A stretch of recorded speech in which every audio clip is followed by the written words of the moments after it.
200 километров от Абакана в Арбатском сельсовете работает единственный в республике Хакасский леспромхоз. Лес здесь добывали и в советское время, но в конце 90-х предприятие едва не закрылось. И осталось бы село без работы, если бы не одна сильная женщина. Так, кто не побоялась взять на себя ответственность. С этого что у тебя выйдет?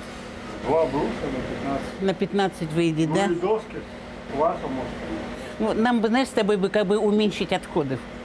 Знать все, что творится на своем предприятии – закон для настоящего руководителя. Формально Ольга Петровна Киргенекова – заместитель директора, но для коллектива и всего Таштыбского района именно она – первое лицо Хакасского леспромхоза. Ей уже 80, что для прирожденного лидера совсем не возраст. Это называется круглопильная дисковая рама для переработки круглого леса. Вот мы, значит, здесь вот, все пилим, вплоть до березы, любые размеры. Это рама по заявкам населения. На сторону не только население приходит. Вы придете, вот вам напилить на лес, на дом, напилим самого качественного, хороший. А у населения спрос больше на какое дерево? А вообще вот на данный момент просят сосновое. У нас бывает, мы и сосну пилим. Ну, от кедра тоже не отказывают. Кедр, он, знаете, идет в основном на отделочные работы.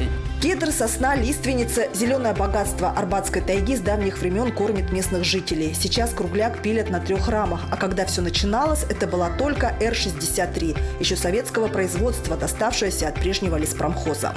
В 90-е он стал банкротом и, как остальные предприятия отрасли, мог кануть в лету. Но среди работников была бывший секретарь парткома Ольга Петровна Киргенекова.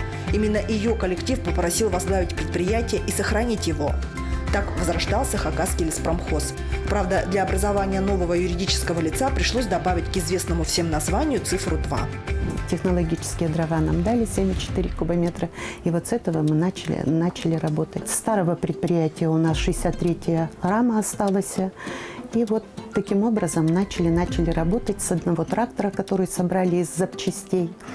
Да, машины тоже из запчастей собирали. И вот с 74 кубометров мы теперь около 11 тысяч заготавливаем леса.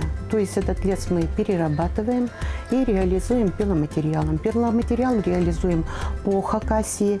То есть по Хакасии у нас где-то 78% идет реализации нашей продукции. Я считаю, главное, чтобы рабочий был обеспечен работой, фронтом работы, и чтобы мог заработать деньги.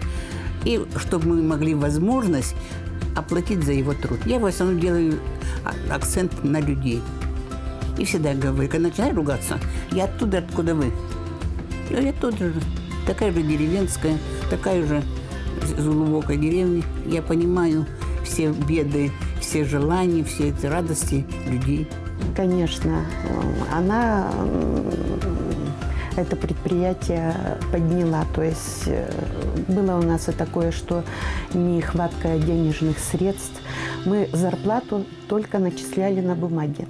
У нас люди, они именно работали с понятиями все, что как-то надо же выживать и все.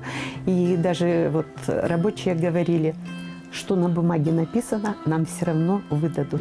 Роль личности в этой истории неоспорима. То ли женская мудрость, то ли опыт руководителя никогда не подводят руководство леспромхоза и позволяют находить нестандартные с точки зрения современного менеджмента решения. Когда не было денег на уплату налогов, Ольга Петровна обратилась к односельчанам, и те собрали необходимую сумму. Также всем селом помогли выкопать технику после того, как леспромхоз затопило весенним паводком. Мы выживали с помощью людей. Люди тоже хотели, чтобы была деревня, чтобы люди могли стабильно, чтобы завтрашний день смотрели. Это самый главный стимул был. У меня дети здесь родились. Отсюда они, как сказать, здесь выросли, школу закончили. И вот до сих пор ездят. Это родная деревня. Надо, если я не буду, кто это, чтобы деревня-то была. Вот самая основная задача. Она же была секретарем парткома Хакасского леспромхоза. Сначала была председателем профсоюза, а потом секретарем парткома Хакасского леспромхоза. И вот эти вот улицы асфальтированные, это в то время асфальтировались. потому что вопросы ставились на партсобрание, и директор принимал вот эти решения. Все вот это делалось. В Арбатском сельсовете, в который входит 3 населенных пункта, так и говорят: пока есть леспромхоз, есть и село. Здесь трудится полсотни специалистов за приличную даже по городским меркам зарплату и хороший соцпакет. В Хакасии немало дельцов, которые зарабатывают капиталы на продаже леса путем серых схем. В леспромхозе же дела ведут по старинке, честно, с уплатой всех налогов и отчислений. При этом цены на пиломатериал средние на рынке. В общем, это редкий пример того, как можно построить социализм на отдельно взятом предприятии. У нас люди работают с льготными профессиями. У нас вот основные работы, как тракторист, чекировщик, вальщик, на разделке леса, на вывозке леса.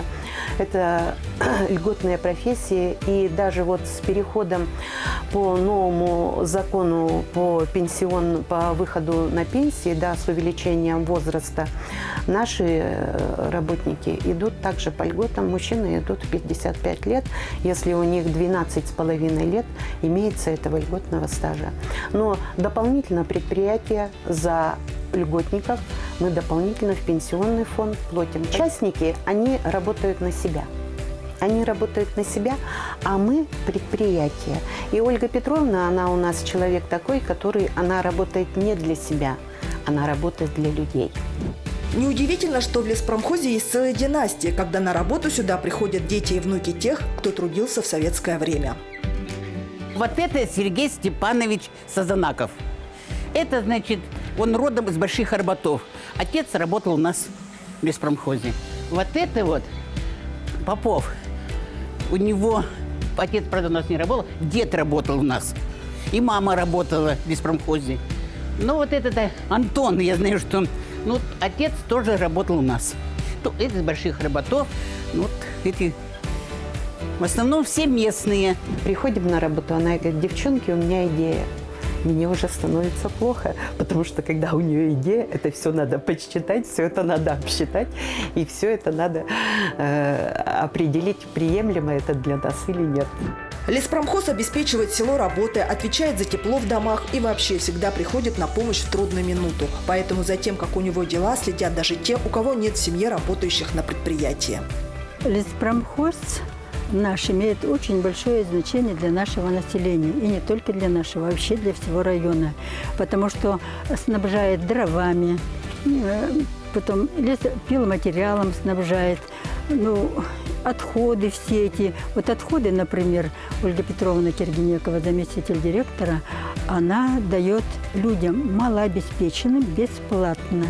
А в последнее время у нас на СВО находятся наши парни. И вот кто здесь прописан, да и не только кто здесь прописан, а родителям этих солдат тоже развозится дровяной горбыль. Дровяной горбыль, так мы его выписываем, а вот всем им такой вот это и оказывают помощь. Отдавая, получаешь. Вот закон, на котором держится жизнь и судьба Ольги Петровны. Родившаяся в разгар Великой Отечественной и рано оставшись сиротой, она нашла свой путь и достойно по нему идет.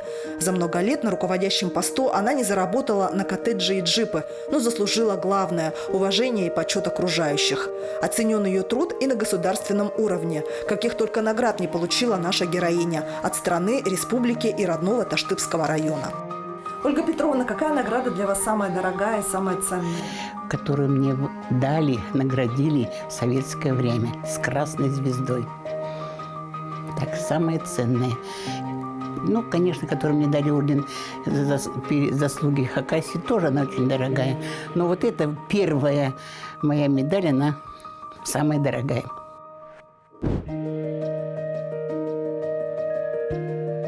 А здесь отдыхает душа. Нет ничего прекраснее цветов, и Ольга Петровна дарит им столько заботы и любви, что теплолюбивым красавицам не страшен сибирский климат. Очень обожаю розы, обожаю флоксы. Чем вы больше всего гордитесь здесь? Гортензиями. Уходить на покой и заниматься цветами и домом – это не про Ольгу Петровну. Завтра новый рабочий день, поиск сбыта, контроль за качеством пиломатериала. В общем, жизнь продолжается. Если она уйдет, мне кажется, леспромхоз закроется, если на эту должность не найдут такого же строгого, мне кажется. А она строгая? Свою работу выполняет. Да, не шибко строгая, но в плане работы, да. Она вот держит леспромхоз. Без нее его просто не будет. Поэтому мы... А своим именем, мне кажется, что Киргенекова Ольга Петровна. Сколько у вас общий стаж на сегодня? Так, по-моему, 53 года. И сколько вы еще планируете работать? Сколько Бог даст. Я не планирую. День прожила, и ладно. Но не хочется. Хочется ходить и работать.